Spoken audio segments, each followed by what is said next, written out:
శ్రీకాకుళంలో జరుగుతున్న medical mafia ఆగడాలను అరికట్టాలని, ప్రజా ఆరోగ్యాన్ని కాపాడాలని ఈరోజు శ్రీకాకుళం జిల్లా వైద్య ఆరోగ్య శాఖ అధికారి కార్యాలయం ముందు ఏఐవైఎఫ్ ఆధ్వర్యంలో నిరసన కార్యక్రమం చేపట్టారు.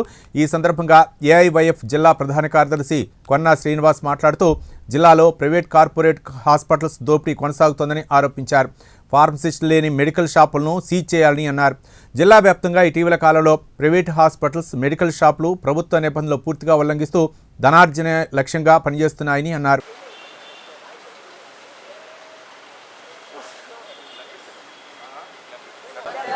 మెడికల్ మాఫియాపై పోరాటం ఆగదు. మెడికల్ మాఫియాపై చర్యలు తీసుకోవాలి. ప్రైవేట్ ఆసుపత్రుల దండాన్ని వెంటనే నిలువరించాలి. వర్ధిల్లాలి అఖిల భారత యువజన సమాఖ్య.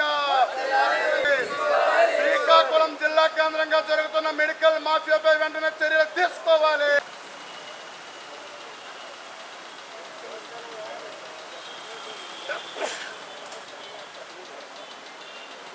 మాఫియా ఆగడాలను అరికట్టాలి. మెడికల్ మాఫియా ఆగడాలను అరికట్టాలి.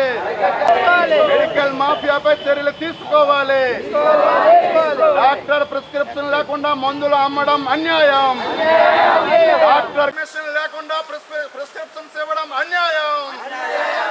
డాక్టర్ ప్రిస్క్రిప్షన్ లేకుండా మందులు ఇవ్వడం అన్యాయం. మెడికల్ మాఫియాపై చర్యలు తీసుకోకపోతే పోరాడతాం. మెడికల్ మాఫియాపై చర్యలు తీసుకోకపోతే పోరాడతాం. మెడికల్ మావాలి. మెడికల్ షాపులపై చర్యలు తీసుకోవాలి. వాగస్ మందుల విక్రయాలను వెంటనే ఆపాలి. వాగస్ మందుల విక్రయం. శ్రీకాకుళం జిల్లాలో జరుగుతున్న అన్యాయాన్ని ఎదిరించండి. శ్రీకాకుళం జిల్లాలో జరుగుతున్న మెడికల్ మాఫియాను వెంటనే మెడికల్ మాఫియాను వెంటనే నిలువరించాలి. మెడికల్ మాఫియాను వెంటనే నిలువరించాలి. కొన్న శ్రీనివాస్, ఏఐవైఎఫ్ శ్రీకాకుళం జిల్లా ప్రధాన కార్యదర్శి. ఈరోజు శ్రీకాకుళం జిల్లా కేంద్రంగా మెడికల్ మాఫియా విలయతాండవం చేస్తూ ఉంది. రాష్ట్రంలో, జిల్లాలో ప్రతి దగ్గర కూడా ఈ మాఫియా ఆగడాలు అరికట్టడంలో ప్రభుత్వ అధికారులు విఫలమయ్యారు. ముఖ్యంగా చూసినట్లయితే మెడికల్ కౌన్సిల్ ఆఫ్ ఇండియా ప్రకారం, నిబంధనల ప్రకారం ప్రతి హాస్పిటల్, ప్రైవేట్ కార్పొరేట్ హాస్పిటల్లో దానికి సంబంధించిన ధరల పట్టిక ఉండాలి, అమర్చాలని మెడికల్ కౌన్సిల్ ఆఫ్ ఇండియా చెప్పింది. ఇప్పటికీ కూడా చాలా హాస్పిటల్లో ధరల పట్టిక లేదు. ప్రధానంగా పేద మధ్య తరగతి ప్రజలు ఈరోజు ప్రైవేట్ ఆసుపత్రులకు వెళ్ళినట్లయితే వారు యొక్క రక్తాన్ని జలగల్లా పిండి వారు వైద్యం చేసుకోవడానికి కూడా ఇబ్బంది పడుతున్న పరిస్థితి కనబడతా ఉంది. ముందు వెళ్ళగానే ఓపీ ఫీజు నుంచి ఈ దోపిడీ కొనసాగుతూ ఉంది. టెస్టులు, ల్యాబులు, అదేవిధంగా రక్త పరీక్షలని అనేక పరీక్షలు చేసి పేద ప్రజల దగ్గర రక్తాన్ని పిండుతూ ఉన్నారు.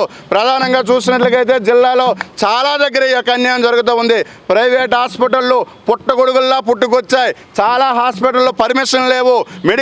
మెడికల్ షాపులు పర్మిషన్ లేవు. డాక్టర్ ప్రిస్క్రిప్షన్ లేకుండా మందులు ఇస్తూ ఉన్నారు. బయటికి అబార్షన్ మందులు ఫ్రీగా దొరుకుతూ ఉన్నాయి. ఎక్కడ చూసినా సరే మాఫియా విలయతాండం చేస్తూ ఉంది. పేదోడిని కొట్టు, పెద్దోడిని పొట్టు అని నినాదం చేస్తూ ఉన్నారు. ఆ రోజు చూసినట్లయితే వైద్యో నారాయణో హరి అంటే వైద్యము చాలామందికి ఫ్రీగా చేస్తాము, పేద ప్రజల మధ్యతరగతి ప్రజలకి చాలా ఫ్రీగా చేస్తాము, నాణ్యమైన వైద్యం అందిస్తామని చెప్పిన ఆ నినాదం ఈ రోజు లేదు. వైద్యో నారాయణ హరి అనే నినాదం పోయింది. మాకెంత వస్తుంది, మీరు ఎంత ఇస్తారనే నినాదం ఇప్పుడు కొనసాగుతూ ఉంది జిల్లాలో. తక్షణమే ఏదైతే జిల్లా వైద్య ఆరోగ్య శాఖ అధికారులు వెంటనే ఒక కమిటీ వేసి ఎక్కడైతే హాస్పిటల్లో మాఫియా జరుగుతుందో, ఎక్కడైతే పట్టికలు అమర్చలేదో వెంటనే హాస్పిటల్ను సీజ్ చేయాలి. లేని పక్షంలో హాస్పిటల్ ముందు కూడా ధర్నా చేయడానికి ఏఐవైఎఫ్ వెనకాడదని ఈ సందర్భంగా తెలియజేస్తా ఉన్నాం.